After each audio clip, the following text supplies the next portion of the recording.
How about that? Took delivery of the SNOWBIKE yesterday, and just now getting around to kind of breaking it in and putting my toolkits and stuff together. I'll tell you what really kind of got me excited about this. I've never ridden. Actually, I just rode around the property for the first time, and it was surprisingly simple. Actually, more stable and easier than riding a dirt bike. What really got me excited for this is every time it started snowing, I would see all the guys driving by with timber sleds and snow bikes in the back of their trucks heading up to Mount Fuji. Miss W and I were sitting on the porch of the night after dark, and I could see up on the mountain all of the headlights from all the guys riding timber sleds and snow bikes and snowmobiles, and I just thought I gotta get in on that. So started on the build. So I shared this on Instagram. I'll go over everything. There's a lot of guys who are kind of asking about it, what it is. Maybe some of you are seeing it for the first time. It's kind of a new sport. Again, I'm not the expert, but I had it built by someone that really knows it, ex-professional rider, and builds some of the nicest snow bikes probably in the country. So let's get into it. Okay, there's a lot to go over. So the bike started as a 2019 450 XFS. That's the motocross version with the race engine and the short transmission. Now, all the information I'm giving you is not from personal knowledge. I'm just parroting what my builder told me. So if I get a few things wrong, that's possible. So according to him, these make the best bikes because they rev really high. You know, they have over, I think, 11,000 RPM red line before you hit the limiter. Very lightweight, no Kickstarter, electric start. So a great platform to start. I got a pretty good deal on it. It was a brand new bike. It was still crated, and it just had never been sold. And so it's a brand new 2019, which is the same as the 2021, I think, apart from some graphics. So, well, we'll start from the front. So, of course, the front wheel assembly all gets removed and is replaced with the ski. Now, this is a Yeti, so this is probably one of the nicer kits out there. All carbon fiber and titanium, super, super light. So, of course, there's no front brake. There's a wheel kit that comes with it. You put that on when you need to load it in the back of your van or, just transporting around your shop. Up here, I had him add a fender bag so we could keep extra gloves on here, as well as we wired in a light. So this is a kind of an emergency light. If you get caught after dark, I'll probably throw in a helmet light as well. But as a new rider, I try not to get stuck after dark if possible. Factory hand guards, because most of the riding apparently is in the trees. So that will protect your hands from hitting anything like that. Now these have also heated handlebars that are heated from the coolant on the engine. So if you look right in here, there's some braided stainless steel lines that come up, and hot water circulates through these hand grips. Now it's about 28 degrees or so, and I've been riding around for a half hour with just normal motocross gloves, and my hands were absolutely warm. So that's really a cool feature. My builder, the brakes that come with the Yeti, it comes with kind of a silly big master cylinder. He didn't really like that, so he converted the factory front brake. Now, of course, there's a no front brake, so that's controlling the brake on the rear ski, right? He did a beautiful job on the dashboard here. He custom built all of this out of carbon fiber, this dashboard, and added a temperature sensor. Temperature sensor is really important because you have to manage the temperature of the bike. It needs to run between 150 and 200 degrees, ideally. And being in the snow, that can be kind of a problem. So you want to really watch that. You put a really nice waterproof switch right there, which activates the LED. Very nice. Bar risers, inch and a half, inch and a quarter or so. Those come up there. We swapped out, the motocross bike has a black tank, and it's a small tank. And so we swapped that out with a 2.2 gallon tank or so that's clear so I can see the fuel. I don't really like those black tanks because you can't see them. Added or relocated the hour meter right there. That's hot. So we know when to do services. This is his invention as well.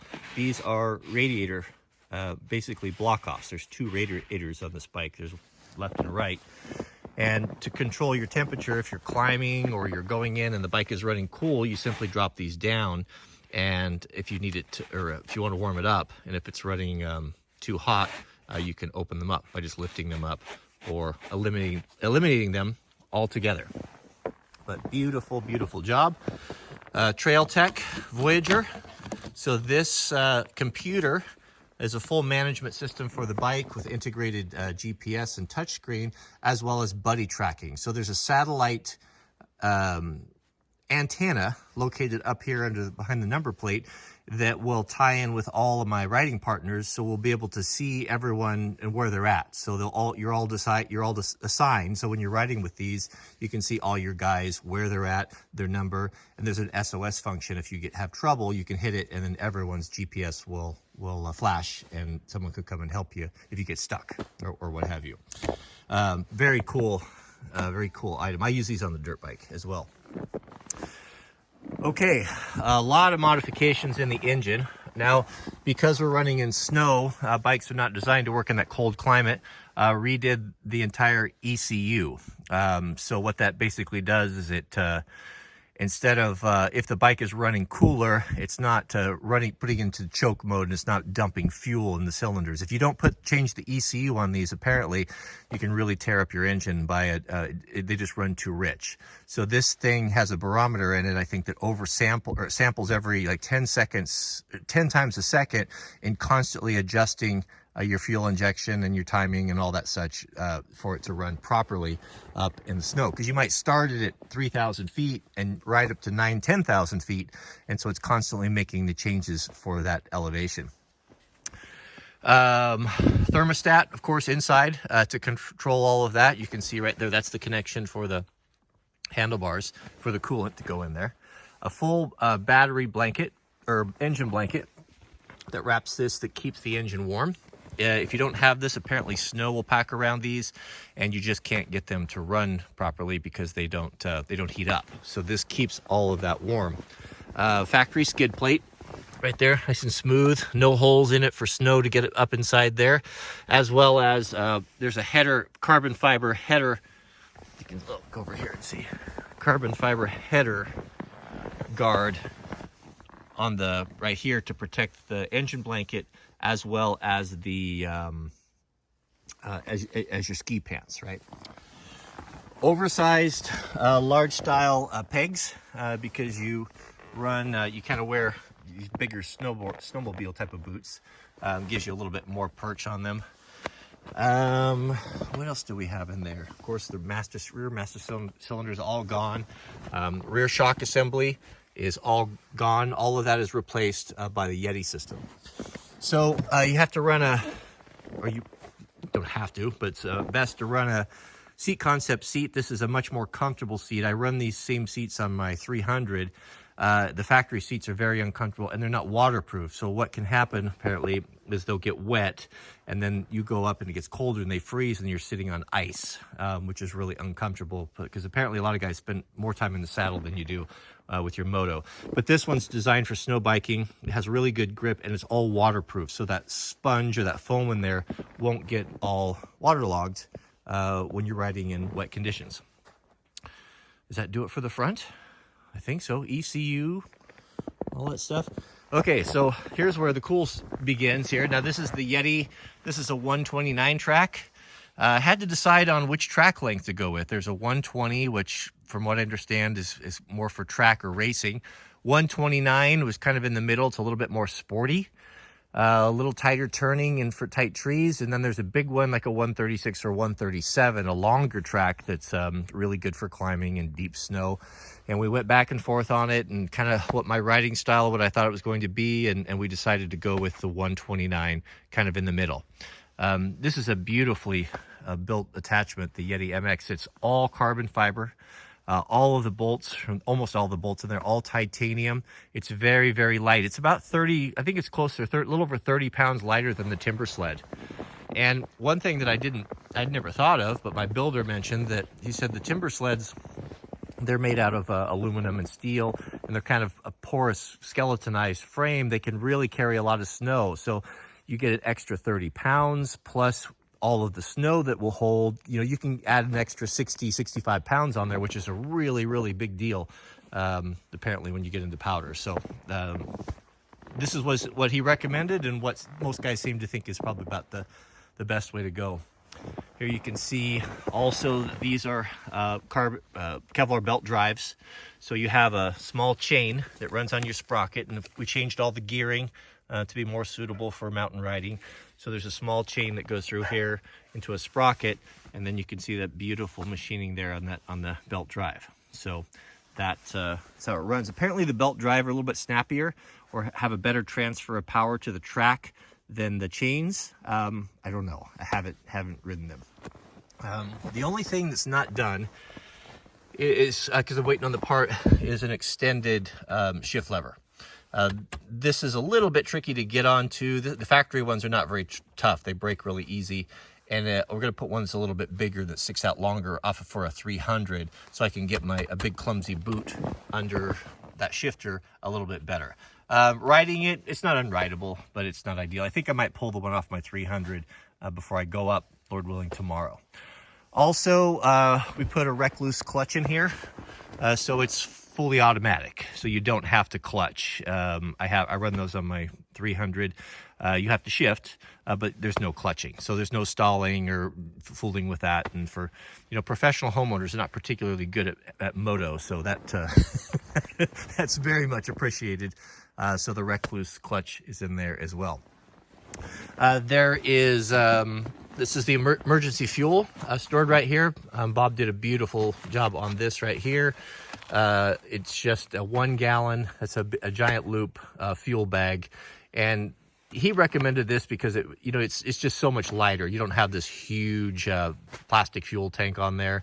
It fits in there really nice in the tunnel, and you put a kind of a snowboard binding type of deal on there, but very, very clean and clever. There is, I'm working on it right now. I'm putting my tools together for this, and I have a tool bag. The tools will fit in there, as well as an extra belt for here, just for an emergency, and that will close that up. So they do make a rack system that goes on the back right here as well, but I don't know that I'm going to need that or not. Some guys put the rack on there, and then you can put like a what do you call it, waterproof box Pelican case on there if you wanted to store some extra gear or gloves or whatever. And I might get into that, but I don't know that I need that yet. Once I get a little bit better, I can take you up and show you around. Maybe we can take the drone up there, but I got to learn first. So, but I don't think it's going to be overly difficult.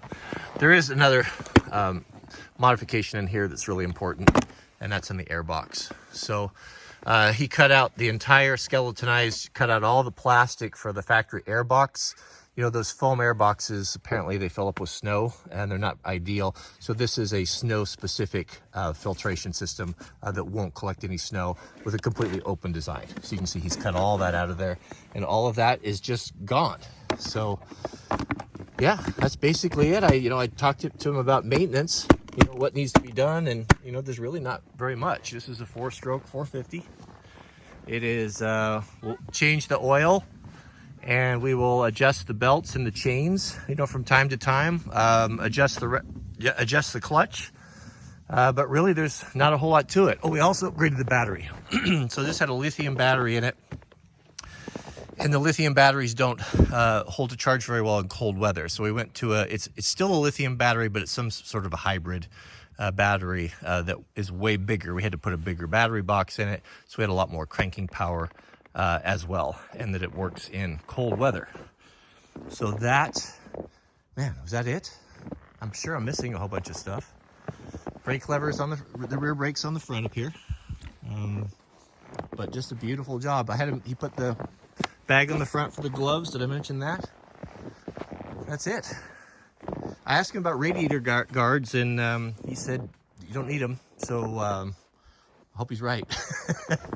I hope he's right, because I do tend to crash. But that is it. That's the 450 SXF 2019 with the 2020 Yeti 129. And we're gonna go up there, maybe tomorrow morning. All right, well, thanks for watching, guys. If you have any questions, I'll answer what I can. Help me come up with a name for her, and we'll see you on the next video.